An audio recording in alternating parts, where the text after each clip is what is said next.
এক আতর ব্যবসায়ীর মেয়ের বিয়ে হলো চামড়া রংকারীর সাথে। চামড়ার দুর্গন্ধ অন্যদের জন্য এক অসহ্য যন্ত্রণা। এই জন্য প্রথম প্রথম নতুন বউয়ের খুব কষ্ট হলো।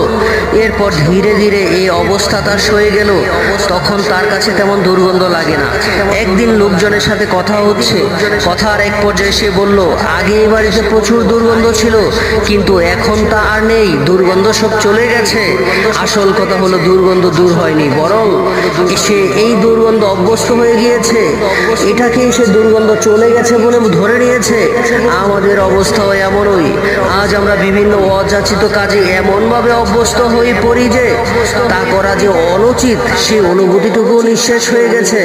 এর থেকে নিজেদেরকে সংশোধন করতে হবে। সামান্য অবাঞ্ছিত কাজকেও বড় অন্যায় মনে করে তা থেকে আমাদেরকে বিরত থাকার অভ্যাস গড়ে তুলতে হবে। তখন ছোটখাটো অন্যায়কেও বড় অপরাধ মনে হবে এবং তা থেকে বেঁচে থাকা সহজ হয়ে